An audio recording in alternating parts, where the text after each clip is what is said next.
Bill Gates পৃথিবীর সব থেকে ধনী ব্যক্তি। তাকে একবার এক সাংবাদিক প্রশ্ন করেছিলেন যে আপনার কি মনে হয় এই পৃথিবীতে আপনার থেকেও ধনী কোনো ব্যক্তি আছে? তখন বিল গেটস একটু ভেবে উত্তর দিয়েছিলেন যে হ্যাঁ, একজন আছে, এবং আমি আজীবন চেষ্টা করলেও তার থেকে ধনী হতে পারবো না। বিল গেটসের মুখে এই কথা শুনে সাংবাদিকের মুখটা একদম হা হয়ে গেল।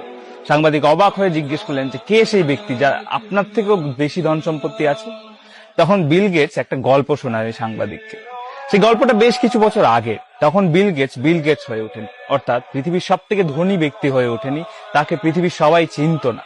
তখন সে একজন সাধারণ বিজনেসম্যান, এবং সে কোথাও একটা ট্রাভেল করতে গিয়ে নিউ ইয়র্ক এয়ারপোর্টের সামনে এক খবরের কাগজ বিক্রেতাকে দেখেন, এবং খবরের কাগজ বিক্রেতাকে দেখে তিনি এগিয়ে যান একটা খবরের কাগজ কিনবেন বলে। গিয়ে একটা খবরের কাগজ হাতে নেন। হাতে নিয়ে যখন টাকা দিতে যাবেন, সেই মুহূর্তে বিল গেটস লক্ষ্য করেন যে তার পকেটে খুচরো পয়সা নেই। ভাবা যায় বিল গেটসের কাছে পয়সা নেই। যাই হোক, তো খুচরো পয়সা নেই দেখে উনি খবরের কাগজটা ফিরিয়ে দিতে যান খবরের কাগজওয়ালাকে। কিন্তু খবরের কাগজওয়ালা তখন বলেন যে এটা আমার লাগবে না, তুমি নিয়ে যাও। বলছে না না, আমার কাছে পয়সা নেই। বললো ঠিক আছে, পয়সা লাগবে না, এটা আমার তরফ থেকে তোমার গিফট, তুমি নিয়ে। তো বিল গেটস প্রথমে রাজি না হলেও পরে ওই খবরের কাগজটা নিয়ে নেয়, এবং উনি ওনার ফ্লাইট ধরার জন্য এয়ারপোর্টে ঢুকে যায়। তার বেশ কিছু বছর পর কোইন্সিডেন্টলি আরো একবার নিউ ইয়র্ক এয়ারপোর্টের সামনে বিল গেটস ওই খবরের কাগজ বিক্রেতাকে দেখতে পায়, এবং দেখতে পেয়ে এগিয়ে যায় আরো একটা খবরের কাগজ কিনবে বলে। কিন্তু এবারও খবরের কাগজটা হাতে নিয়ে কোইন্সিডেন্টলি হাত দিয়ে দেখে পকেটে এনাফ পয়সা নেই। তখন উনি খবরের কাগজওয়ালাকে বলেন যে দুঃখিত, এবারও আমার পকেটে পয়সা নেই। তখন বিল গেটস খবরের কাগজটা আবার রেখে দিতে যান, কিন্তু খবরের কাগজওয়ালা বলেন যে এটা তুমি নিয়ে যাও। বিল গেটস বলে যে না না, এটা আমার পক্ষে গ্রহণ করা অসম্ভব।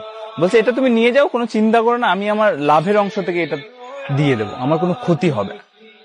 তো বিল গেটস একটা না না এই করে খবরের কাগজটা নিয়েই নেয়, এবং আবার ফ্লাইট ধরতে চলে যায়। তারপর কেটে যায় প্রায় 15টি বছর। এখন 15 বছর পর বিল গেটস এই পৃথিবীর সব থেকে ধনী ব্যক্তি। পৃথিবীর সবাই তাকে চেনে, তার নাম জানে। এবং সেই সময় তার হঠাৎ করে মনে পড়ে ওই খবরের কাগজওয়ালার কথা, এবং মনে পড়ার সাথে সাথে উনি খোঁজ শুরু করেন ওই খবরের কাগজ বিক্রেতা। এবার বিল গেটস, ওনার কাছে তো সোর্সের অভাব নেই, তো প্রায় 1.5 মাস খোঁজাখুঁজির পর উনি ওই খবরের কাগজওয়ালার অ্যাড্রেস বের করতে পারেন। এবং অ্যাড্রেস বের করার পর বিল গেটস নিজে ওই খবরের কাগজওয়ালার বাড়িতে যান। বাড়িতে গিয়ে ওই খবরের কাগজওয়ালার সাথে দেখা করেন। খবরের কাগজওয়ালার এখন অনেকটা বয়স হয়েছে, তো উনি জিজ্ঞেস করেন ওই বৃদ্ধকে যে আপনি আমাকে চেনেন? বৃদ্ধ খবরের কাগজওয়ালা উত্তর দেয় যে হ্যাঁ চিনি, আপনি বিল গেটস?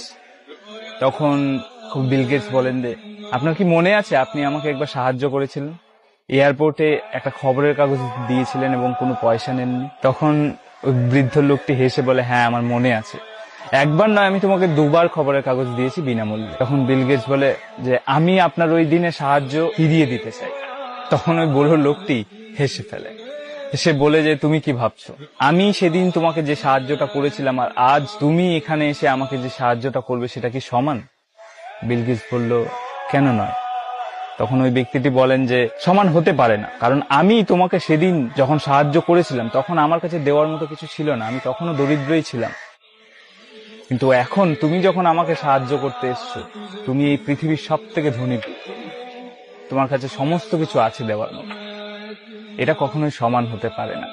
সেদিন বিল গেটস বুঝেছিলেন যে এই পৃথিবীতে শুধু টাকা থাকলেই ধনী হওয়া যায় না, বরং সত্যিকারের ধনী ব্যক্তি সেই যার কাছে কিছু না থাকা সত্ত্বেও নিজের সামর্থ্য অনুযায়ী মানুষকে সাহায্য করে, মানুষকে বিলিয়ে দেয়। এই গল্পটা সাংবাদিককে শোনানোর পর বিল গেটস বলেছিলেন যে সেদিন আমি বুঝেছিলাম আমি এই পৃথিবীর ধনী ব্যক্তি কখনোই হতে পারবো না। এই পৃথিবীর সব থেকে ধনী ব্যক্তি সেই যে নিজের কাছে কিছু না থাকা সত্ত্বেও মানুষকে সাহায্য করতে পিছপা হয় না।